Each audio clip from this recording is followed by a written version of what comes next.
श्रीमद् भागवत गीता के इस 7वें अध्याय में कृष्ण भावनामृत की प्रकृति का विस्तार से वर्णन हुआ है।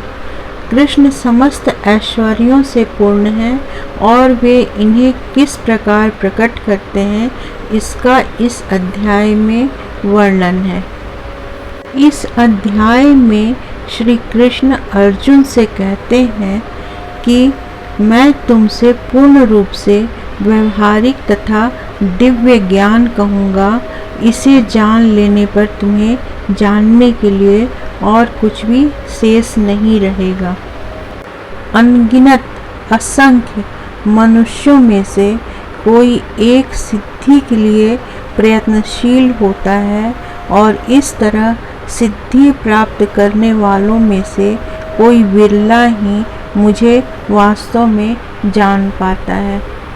इस अध्याय में भगवान श्री कृष्ण कहते हैं कि पृथ्वी, जल, अग्नि, वायु, आकाश, मन, बुद्धि तथा अहंकार, ये 8 प्रकार से विभक्त मेरी अपरा प्रकृतियां हैं। भी जीव कृष्ण की अनेक शक्तियों में से एक है। सारे प्राणियों का उद्गम श्री कृष्ण से ही संभव है।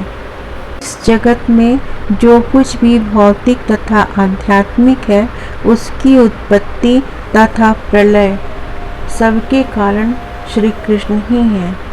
श्री कृष्ण कहते हैं कि हे धनंजय, मुझसे श्रेष्ठ कोई सत्य नहीं है।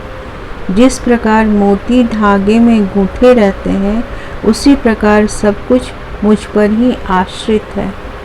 उन परम पुरुष से बढ़कर कोई सत्य नहीं है, क्योंकि वे श्रेष्ठतम हैं। वे सूक्ष्म से सूक्ष्मतर हैं और महान से भी महानतर हैं।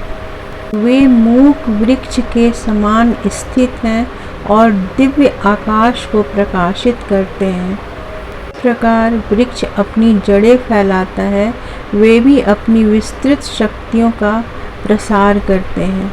इस 7वें अध्याय के 8वें श्लोक में श्री कृष्ण अर्जुन से कहते हैं कि हे कुंती पुत्र, मैं जल का स्वाद हूँ, सूर्य और चंद्रमा का प्रकाश हूँ, वैदिक मंत्रों में ओंकार हूँ, आकाश में ध्वनि हूँ तथा मनुष्यों में सामर्थ्य हूँ। 9वें श्लोक में श्री कृष्ण ने कहा है कि मैं पृथ्वी की आद्य सुगंध और अग्नि की ऊष्मा हूँ। मैं समस्त जीवों का जीवन तथा तपस्वियों का तप हूँ। 10वें श्लोक में श्री कृष्ण कहते हैं कि हे पिता पुत्र, यह जान लो कि मैं ही समस्त जीवों का आदि बीज हूँ, बुद्धिमानों की बुद्धि तथा समस्त तेजस्वी पुरुषों का तेज हूँ। पुनः श्री कृष्ण कहते हैं कि मैं बलवानों की कामनाओं तथा इच्छा से रहित बल हूँ। हे अर्जुन, मैं वह काम हूँ जो धर्म के विरुद्ध नहीं है।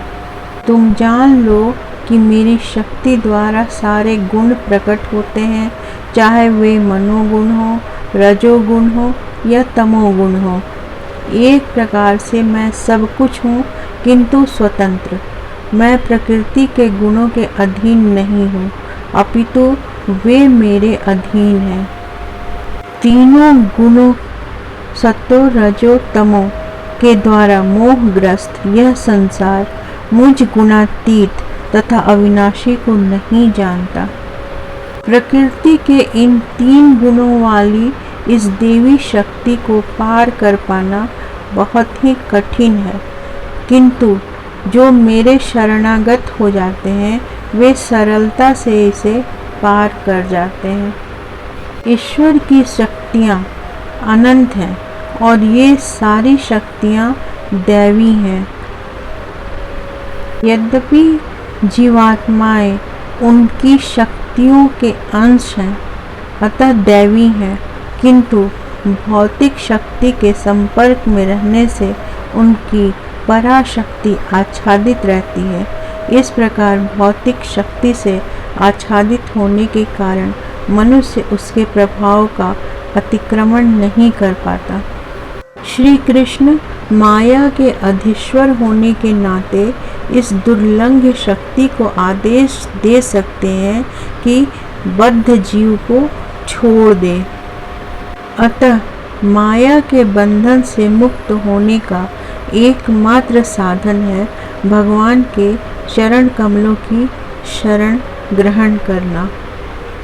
मनुष्य को चाहिए कि परमेश्वर कृष्ण की दिव्य प्रेमा भक्ति किसी सकाम कर्म अथवा मनोधर्म द्वारा भौतिक लाभ की इच्छा से रहित होकर करे। यही शुद्ध भक्ति कहलाती है।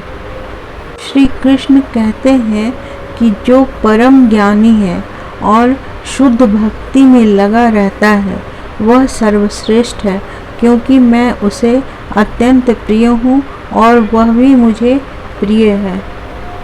भगवान कहते हैं कि भक्तगण सदैव मेरे हृदय में वास करते हैं और मैं भक्तों के हृदय में वास करता हूँ। भक्त मेरे अतिरिक्त कुछ और नहीं जानता और मैं भी भक्त को कभी नहीं भूलता। मेरे तथा शुद्ध भक्तों के बीच घनिष्ठ संबंध रहता है। ज्ञानी शुद्ध भक्त कभी भी आध्यात्मिक संपर्क से दूर नहीं होते, अतः वे मुझे अत्यंत प्रिय हैं। अनेक जन्म जन्मांतर के बाद जिसे सचमुच ज्ञान होता है वह मुझको समस्त कारणों का कारण जानकर मेरी शरण में आता है। ऐसा महात्मा अत्यंत दुर्लभ होता है। श्रीमद्भागवत गीता के 7वें अध्याय में भगवान कहते हैं कि मैं प्रत्येक जीव के हृदय में परमात्मा स्वरूप स्थित हूँ। जैसे ही कोई किसी देवता की पूजा करने की इच्छा करता है, मैं उसकी श्रद्धा को स्थिर कर देता हूँ, जिससे वह उसी विशेष देवता की भक्ति कर सके। तात्पर्य यह हुआ कि भगवान देवता के हृदय में भी स्थित रहते हैं, अतः वे देवता के माध्यम से जीव की इच्छा को पूरी करने की व्यवस्था करते हैं। किंतु जीव तथा देवता दोनों ही परमात्मा की इच्छा पर आश्रित हैं, वे स्वतंत्र नहीं हैं। श्री कृष्ण कहते हैं कि देवताओं की पूजा करने वाले देवलोक को जाते हैं, किंतु मेरे भक्त अंततः मेरे परम धाम को ही प्राप्त होते हैं। गीता के अनुसार श्री कृष्ण कहते हैं कि वे अजन्मा हैं तो भी प्रकट होते हैं। श्रीमद्भागवत गीता में ब्रह्मा जी ने कृष्ण की स्तुति करते हुए कहा भी है कि हे भगवान, हे परमात्मा, हे समस्त रहस्यों के स्वामी, संसार में ऐसा कौन है जो आपकी शक्ति तथा लीलाओं का अनुमान लगा सके। भगवान श्री कृष्ण न केवल अजन्मा है बल्कि वे सच्चिदानंद स्वरूप हैं। समस्त जीव जन्म लेकर इच्छा तथा घृणा से उत्पन्न द्वंद्वों से मोहग्रस्त होकर मोह को प्राप्त होता है। श्री कृष्ण कहते हैं कि जिन मनुष्यों ने पूर्व जन्मों में तथा इस जन्म में पुण्य कर्म किए हैं और जिनके पाप कर्मों का पूर्णतया उच्छेदन हो चुका है, वे मोह के द्वंद्वों से मुक्त हो जाते हैं और संकल्प पूर्वक मेरी सेवा में तत्पर रहते हैं। जो वृद्धावस्था तथा मृत्यु से मुक्ति पाने के लिए यत्नशील रहते हैं, वे व्यक्ति मेरी भक्ति की शरण ग्रहण करते हैं। वे वास्तव में ब्रह्म हैं, क्योंकि वे दिव्य कर्मों के विषय में पूरी तरह से जानते हैं। गीता में कहा गया है कि मनुष्य को चाहिए कि वह यह समझे कि मैं ब्रह्म या आत्मा हूँ।